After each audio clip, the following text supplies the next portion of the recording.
together. The Father willed to give birth by the word of truth, that we may be a kind of first fruits of his creature.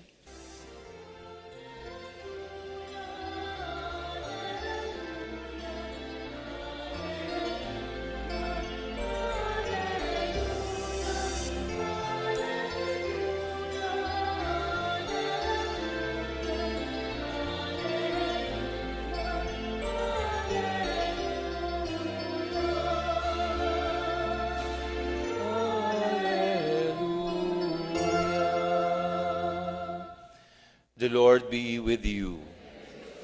The proclamation of the Holy Gospel according to Matthew. When Jesus came to the territory of the Gadarenes, 2 demoniacs who were coming from the tombs met him. They were so savage that no one could travel by that road. They cried out, "What have you to do with us, Son of God? Have you come here to torment us before the appointed time?" Some distance away, a herd of many swine was feeding, and the demons pleaded with him, "If you drive us out, send us into the herd of swine." And he said to them, "Go then." They came out and entered the swine, and the whole herd rushed down to the steep bank into the sea, where they drowned. The swineherds ran away, and when they came to the town, they reported everything, including what had happened to the demoniacs.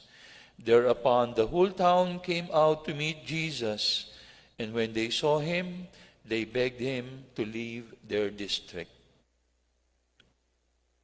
Brothers and sisters, the Gospel of the Lord.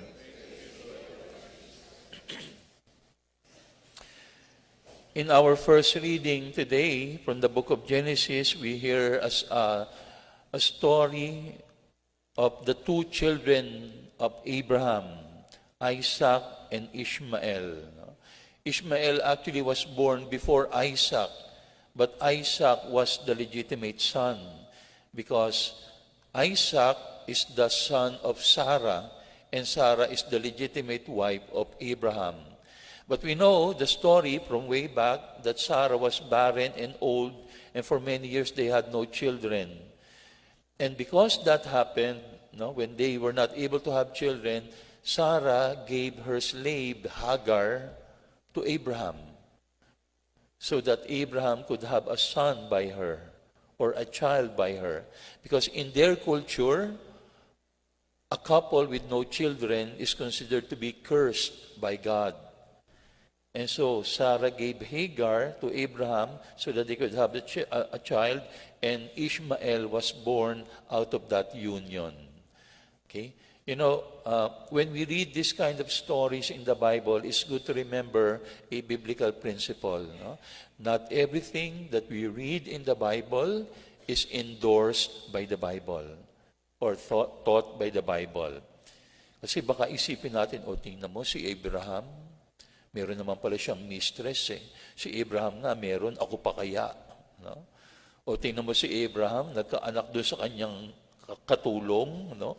So pwede naman pala. No? So as I said, not everything that we read in the Bible is being endorsed by the Bible. No? But what makes this story interesting is this. Sarah wanted Hagar and Ishmael to be dismissed. But when they were dismissed, God continued to make a promise to Ishmael that the blessing he promised to all of Abraham's children will continue to Ishmael. Yung ipinangako ng Diyos kay Isaac ay magpapatuloy kay Ishmael. Magandang paalala ito sa atin. Minsan ang pakiramdam natin tayo ay disgrasya. Pero para sa Diyos, pwede ka pa rin maging daanan ng grasya.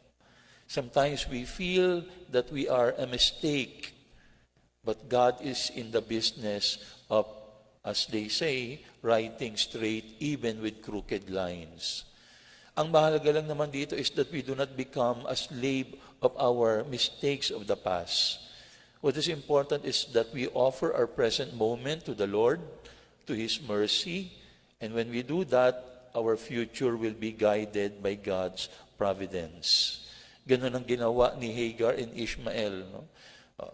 The circumstances of Ishmael's birth was far from ideal, but God continued to bless them. Why? Because they continued to offer their present to the mercy of God, and that's why their future was guided by their providence.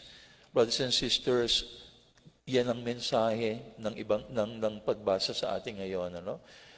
Maybe for many of us, we feel that we have committed a mistake in the past that we cannot escape from. No? Maybe we have defined ourselves from a big mistake that we have committed in the past. We have become prisoners of our past mistake. But as I said, God is more interested in our present and more so in our future than our mistake. So let us not be prisoners of our past. Or, let us not normalize our present. No? Pwede rin mangyari that our present is also not ideal and we normalize it. That is what we saw now in the gospel. Jesus visited the people from the Gadarene territory. Ano ba, Father, yung Gadarene territory?